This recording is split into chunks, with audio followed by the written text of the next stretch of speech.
Oman উপসাগর এবং ভারত মহাসাগরের উত্তরাংশে ক্ষেপণাস্ত্র যুদ্ধের মহড়া দিল ইরানের নৌসেনা। সে দেশের সরকারি সংবাদ মাধ্যম জানাচ্ছে, ইকতেদার 1404 নামে ওই নৌযুদ্ধের মহড়া হয়েছে।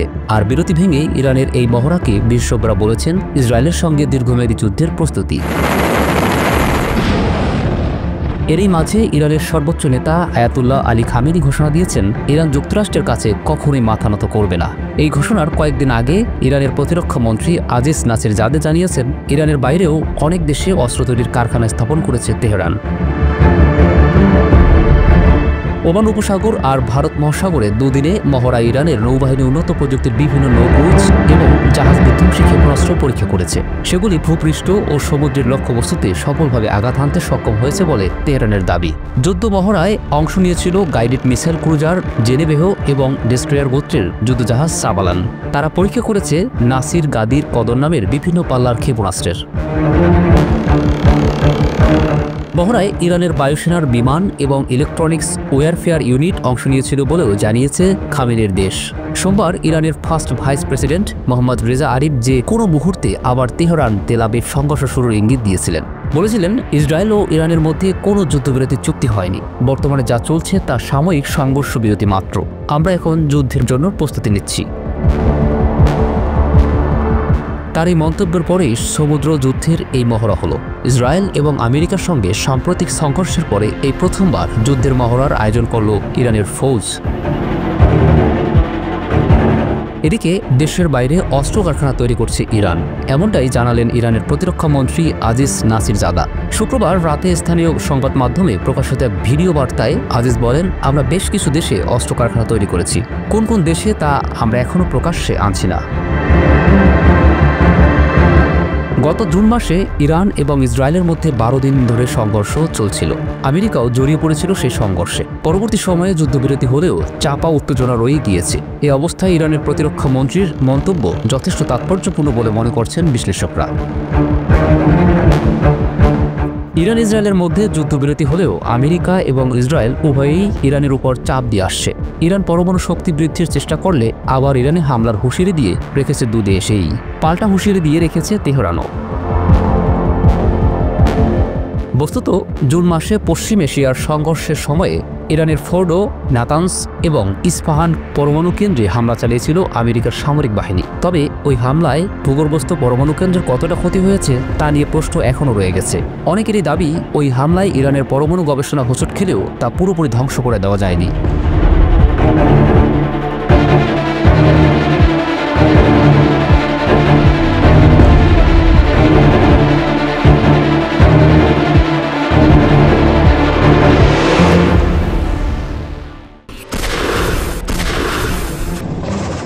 রাশিয়া ইউক্রেনের যুদ্ধ পরিস্থিতির অগ্রগতি নিয়ে হতাশ ট্রাম্প। জানিয়েছেন, আগামী 2 সপ্তাহের মধ্যে এ নিয়ে বড় কোনো সিদ্ধান্ত নিতে পারেন। ট্রাম্পের এমন হুমকির মাঝেই রুশ বিদেশমন্ত্রী দাবি করলেন, পুতিন জেলেনস্কির মধ্যে কোথাও বৈঠকের পরিকল্পনা নেই।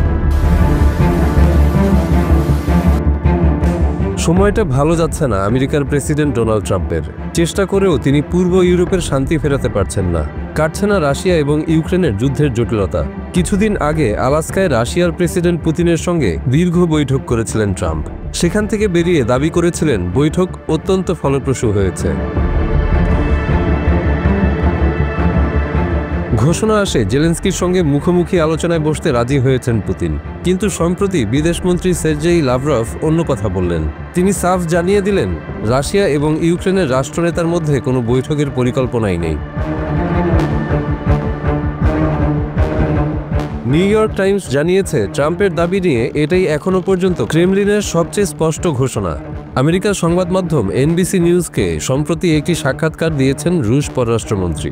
সেখানেই তিনি দাবি করেছেন, পুতিন এবং জেলেনস্কির মধ্যে কোনো বৈঠকের পরিকল্পনাই নেই। কারণ যে কোনো বৈঠকের জন্য আগে প্রয়োজন এজেন্ডা বা আলোচ্য বিষয়বস্তু। দুই রাষ্ট্রনেতার বৈঠকের তেমন কোনো বিষয়বস্তু এখনো খুঁজেই পাওয়া যায়নি। তাই বৈঠক আয়োজন করা সম্ভব হচ্ছে না। আলাস্কা থেকে ট্রাম্প জানিয়েছিলেন, পুতিন এবং জেলেনস্কি মুখোমুখি বসবেন। প্রয়োজনে সেই বৈঠকে মার্কিন প্রেসিডেন্ট নিজেও উপস্থিত থাকতে পারেন। পুতিনের সঙ্গে বৈঠকের পর বল জেলেনস্কির কোর্টে ঠেলে দিয়েছিলেন ট্রাম্প। বলেছিলেন, এবার সবটা প্রেসিডেন্ট জেলেনস্কির উপর নির্ভর করছে। হোয়াইট হাউসে ফিরেই তিনি জেলেনস্কি এবং ইউরোপের নেতাদের সঙ্গে আরও একটি বৈঠকে বসেন। যুদ্ধ চালানোর জন্য তিনি যে অনবরত চেষ্টা করে চলেছেন তাতে সন্দেহ নেই, তবে তাতে কতটা লাভ হচ্ছে লাভরভের বক্তব্যের পর তা নিয়ে সংশয় তৈরি হলো। রাশিয়া এবং ইউক্রেনের মধ্যে সমঝোতার সম্ভাবনা নিয়ে নতুন করে তৈরি হলো জটিলতা। রুশ বিদেশমন্ত্রীর আরও একটি দাবিকে ঘিরে শোরগোল শুরু হয়েছে। তিনি জানিয়েছেন, ইউক্রেনের যে নিরাপত্তার নিশ্চয়তার কথা বলা হচ্ছে, রাশিয়াও তাতে যোগ দিতে চায়। ইউক্রেন বা ইউরোপের নেতারা এই সম্ভাবনাকে অবাস্তব বলে উড়িয়ে দিয়েছেন। সম্প্রতি ওভাল অফিসে দাঁড়িয়ে সাংবাদিকদের সামনে হতাশা গোপন করেননি ট্রাম্প। বলেছেন, আমি এটা নিয়ে একেবারেই খুশি নই। আগামী 2 সপ্তাহের মধ্যে এই বিষয়ে বড় কোনো সিদ্ধান্ত নিতে পারেন বলে ইঙ্গিত দিয়েছেন মার্কিন প্রেসিডেন্ট। মনে করা হচ্ছে রাশিয়া এবং ইউক্রেনের প্রধানদের আপাতত কিছুটা সময় দিতে চাইছেন তিনি। পরিস্থিতি পর্যালোচনা করে পরে সিদ্ধান্ত নেবেন। এনবিসি নিউজে পৃথক একটি সাক্ষাৎকারে আমেরিকার ভাইস প্রেসিডেন্ট জেডি ভ্যান্স আবার দাবি করেছেন, রাশিয়া গুরুত্বপূর্ণ কিছু দাবি থেকে সরে এসেছে। যুদ্ধ শেষ হলে ইউক্রেনের আঞ্চলিক অখণ্ডতা স্বীকার, নিরাপত্তা নিশ্চয়তার মতো বিষয় তার মধ্যে রয়েছে। ভ্যান্সের কথায়, নিশ্চয়ই এখনও উভয় পক্ষের মধ্যে সম্পূর্ণ সমঝোতা হয়নি, তাহলে তো যুদ্ধটাই আর হতো না। কিন্তু আমরা কূটনৈতিক পদ্ধতিতে এগোচ্ছি, ভরসা রাখছি।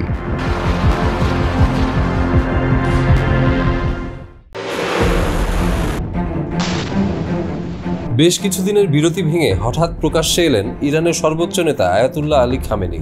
আর প্রকাশ্যে এসেই তিনি যে হুঙ্কার দিলেন তাতে তোলপাড় সৃষ্টি হয়েছে যুক্তরাষ্ট্র ইসরায়েলে, এমনটাই দাবি করেছেন একাধিক বিশ্লেষকরা। খামেনি নতুন করে হুঙ্কার দিয়ে বলেছেন, ইরান কখনোই যুক্তরাষ্ট্রের কাছে মাথা নত করবে না। তিনি ইরানের পরমাণু কর্মসূচি নিয়েও কথা বলেন। বিশেষজ্ঞরা বলছেন, বিরতি ভেঙে হঠাৎ খামেনির এমন কড়া হুঙ্কার ভিন্ন কিছুর ইঙ্গিত দিচ্ছে, আর সেই ইঙ্গিত নিয়েই নড়েচড়ে বসেছে যুক্তরাষ্ট্র ইসরায়েল। ইসলামিক প্রজাতন্ত্র ইরানকে পরাধীন করার মার্কিন প্রচেষ্টার বিরুদ্ধে লড়াইয়ে একটি ঐক্যবদ্ধ জাতীয় ফ্রন্ট গঠনের আহ্বান জানিয়েছেন আয়াতুল্লাহ আলী খামেনি, যা যুক্তরাষ্ট্র আর ইসরায়েলকে নতুন করে ভাবতে বাধ্য করছে বলে মন্তব্য করেছেন বিশেষজ্ঞরা।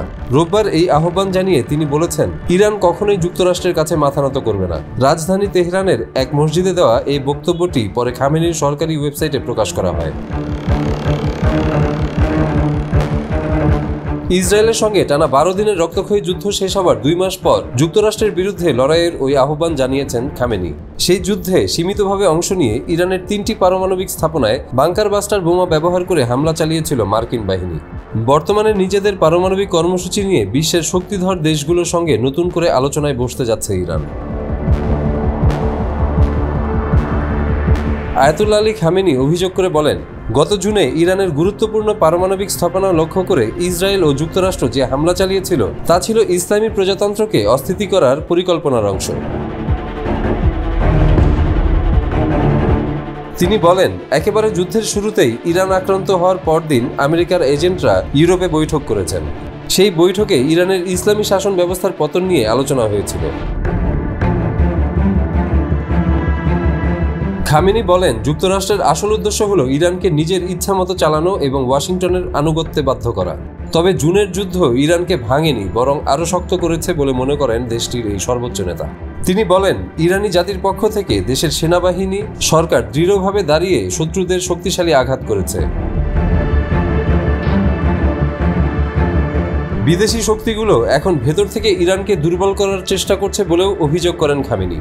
তিনি বলেন, শত্রুর মূল কৌশল হলো দেশে বিভেদ তৈরি করা। আমেরিকা আর ইসরায়েলের এজেন্টরা ইরানি সমাজে ফাটল ধরানোর চেষ্টা করছে।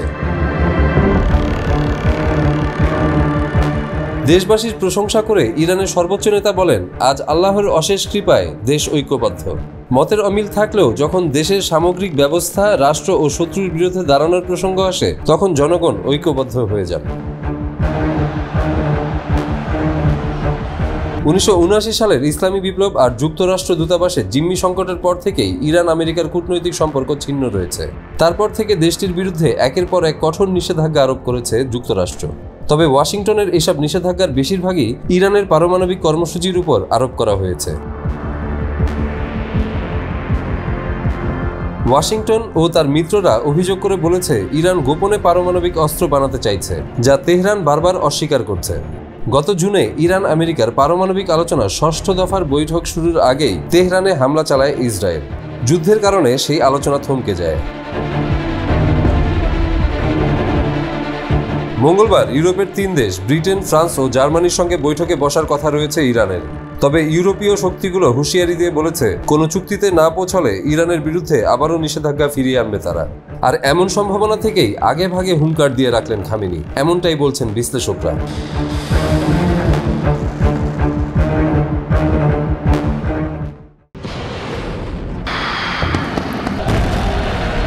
রাশিয়ার সাথে এখনও বড় ধরনের বিতণ্ডা কিংবা হুমকি ধামকিতে যাননি ট্রাম্প।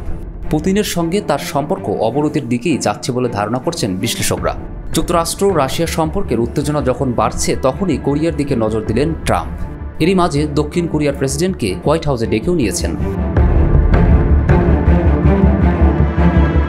বিশেষজ্ঞরা বলেছেন, রাশিয়াকে সাহায্য করতে ট্রাম্প এবার কোরিয়ার দিকে নজর দিয়েছেন। প্রথমে দক্ষিণ কোরিয়া, পরে উত্তর কোরিয়াকে বাগে আনার চেষ্টা করছেন। আর ট্রাম্পের এই নতুন কূটনৈতিক চালে নড়েচড়ে বসছে মিত্র রাষ্ট্রগুলো। মার্কিন প্রেসিডেন্ট ডোনাল্ড ট্রাম্প দাবি করে আসছেন, তিনি দ্বিতীয় মেয়াদে দায়িত্ব নেওয়ার পর থেকে বিশ্বে 6 থেকে 7টি যুদ্ধ থামিয়েছেন। যদিও তার এই দাবি নিয়ে অনেক বিতর্ক আছে। একই সঙ্গে ট্রাম্প ইউক্রেনেও শান্তি প্রতিষ্ঠার চেষ্টা করছেন। তবে দ্বিতীয় মেয়াদে দায়িত্ব নেওয়ার পর ট্রাম্প এখন পর্যন্ত যে উত্তেজনাপূর্ণ অঞ্চলটির বিষয়ে তেমন কোনো মনোযোগী হননি, সেটি হলো উত্তর কোরিয়া। যদিও প্রথম মেয়াদে ব্যক্তিগত কূটনীতির মাধ্যমে উত্তর কোরিয়ার প্রেসিডেন্ট কিম জং উনের সঙ্গে বৈঠক করেছিলেন ট্রাম্প। সোমবার হোয়াইট হাউসে দক্ষিণ কোরিয়ার নতুন প্রেসিডেন্ট লি জে মিউং এর সঙ্গে ট্রাম্পের বৈঠক হয়েছে। এ বৈঠকের মধ্য দিয়ে ট্রাম্প হয়তো কোরীয় উপদ্বীপে বড় ধরনের কূটনীতিক সাফল্যের সুযোগ পাবেন। লি জে মিউং উত্তর কোরিয়ার সঙ্গে যোগাযোগ বৃদ্ধির পক্ষে রয়েছেন। প্রথম মেয়াদে কিম জং উনের সঙ্গে 3 দফা বৈঠকের পর ট্রাম্প কিমকে খুব পছন্দ করেছিলেন। একবার তো তিনি বলেই বসেন যে তারা একে অপরের প্রেমে পড়েছেন। তবে এখন যদি দেখা হয়, ট্রাম্প হয়তো ভিন্ন এক কিমের মুখোমুখি হবেন, যিনি আগের তুলনায় আরও বেশি সাহসী ও শক্তিশালী। পশ্চিমা ও দক্ষিণ কোরীয় গোয়েন্দা তথ্য অনুযায়ী বিশ্বের সবচেয়ে বেশি নিষেধাজ্ঞার মুখে থাকা বিচ্ছিন্ন দেশ উত্তর কোরিয়া ইউক্রেনের যুদ্ধে রাশিয়াকে 10,000-এরও বেশি সেনা ও অস্ত্র সরবরাহ করেছে। বিনিময়ে রাশিয়া থেকে সুযোগ সুবিধা নিচ্ছে তারা। বিশেষজ্ঞ ভিক্টর চা বলেন, দক্ষিণ কোরিয়া ও যুক্তরাষ্ট্রের সঙ্গে উত্তর কোরিয়ার সংলাপে বসতে না চাওয়ার পেছনে যদি একটি কারণও থেকে থাকে, তা হলো তারা এখনও রাশিয়ার কাছ থেকে অনেক কিছু পাচ্ছে। গত এপ্রিলে দক্ষিণ কোরিয়ার তৎকালীন প্রেসিডেন্ট উন সুক উল অবিশংসিত হয়ে দেশটি নেতৃত্ব শূন্য হয়ে পড়ছিল। পরে জুনে আয়োজিত নির্বাচনে জয়ী হয়ে দেশটির নতুন প্রেসিডেন্ট হন লি। ট্রাম্প প্রেসিডেন্ট হিসেবে দায়িত্ব নেওয়ার কয়েক মাসের মধ্যেই দক্ষিণ কোরিয়ার শাসন ব্যবস্থার এমন পট পরিবর্তন হয় যা কিছুটা অস্বস্তির জন্ম দেয়। তবে লির প্রশাসন শেষ পর্যন্ত যুক্তরাষ্ট্রের সঙ্গে একটি শুল্ক চুক্তি করতে সক্ষম হয়। সাবেক শ্রম বিষয়ক আইনজীবী লি বাম ঘর্নার হলেও কিছু বিষয়ে তার অবস্থান দক্ষিণ কোরীয় রক্ষণশীলদের তুলনায় ট্রাম্পের সঙ্গে বেশি মেলে। লি বড় ধরনের একটি প্রতীকী পদক্ষেপের অংশ হিসাবে ওয়াশিংটন যাওয়ার আগেই জাপান সফর করেছেন। এর মধ্যে দিয়ে তিনি ত্রিপক্ষীয় জোটের প্রতি তার প্রতিশ্রুতি পুনর্ব্যক্ত করেছেন। যদিও দক্ষিণ কোরিয়ার বামপন্থীরা জাপানের উপনিবেশিক ইতিহাস নিয়ে বারবারই সমালোচনা করে আসছেন। লি এমন সময়ে ট্রাম্পের সঙ্গে বৈঠকে বসতে যাচ্ছেন যখন কোরিয়া উপদ্বীপে উত্তেজনা চরমে। শনিবার উত্তর কোরিয়া 2টি নতুন আকাশ প্রতিরক্ষা ক্ষেপণাস্ত্র পরীক্ষা করেছে বলে জানিয়েছে দেশটির রাষ্ট্রীয় গণমাধ্যম। সম্প্রতি কয়েকজন উত্তর কোরিয়ার সেনা সীমান্ত অতিক্রম করা মাত্রই দক্ষিণ কোরিয়ার সেনারা সতর্কমূলক গুলি চালান। উত্তর কোরিয়া বরাবরই পরমাণু কর্মসূচি থেকে বেরিয়ে আসতে অস্বীকৃতি জানিয়ে আসছে। ধারণা করা হচ্ছে যুক্তরাষ্ট্র ও ইসরায়েল সম্প্রতি ইরানের পারমাণবিক স্থাপনায় বিমান হামলা চালানোর পর উত্তর কোরিয়ার এই অবস্থান আরও কঠোর হয়েছে। চলতি বছরের শুরু থেকে ট্রাম্প ও তার প্রতিরক্ষামন্ত্রী পিট হেগসেথ নজিরবিহীনভাবে উত্তর কোরিয়াকে পারমাণবিক শক্তিধর দেশ বলে সম্বোধন করেছেন। যদিও এর মানে এই নয় যে তারা উত্তর কোরিয়ার পারমাণবিক অস্ত্রের বৈধতা স্বীকার করছেন। এদিকে লি উত্তর কোরিয়ার পারমাণবিক কর্মসূচি নিয়ে 3 ধাপের পরিকল্পনার কথা বলেছেন। তা হলো প্রথমে কর্মসূচি স্থগিত করা, পরে সীমিত করা এবং শেষে এটিকে বিলীন করে দেওয়া।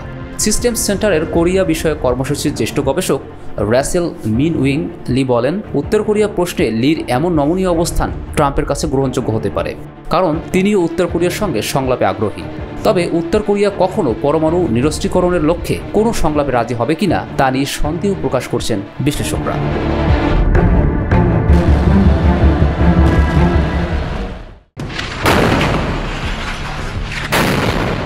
পুরো গাজার দখল নিয়ে ইসরায়েলের প্রধানমন্ত্রী নেতানিয়াহুর সঙ্গে দ্বন্দ্ব বেঁধে যাচ্ছে দেশটির সেনাপ্রধানের।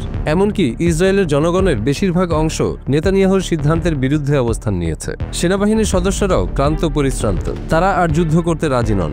এমন অবস্থায় রিজার্ভ ফোর্স ডেকেছেন নেতানিয়াহু। তবে কোনো কিছুতেই সেনাপ্রধান নেতানিয়াহুর সিদ্ধান্তকে মানতে পারছেন না, যে কারণে ইসরায়েল সেনা অভ্যুত্থানের মুখোমুখি হতে পারে বলে গুঞ্জন ছড়িয়ে পড়েছে গোটা দেশে। আর এমন ঘটনা ঘটলে ইসরায়েলের বেশিরভাগ জনগণ সেনাবাহিনীর পক্ষে থাকবে বলে মনে করছেন বিশ্লেষকরা।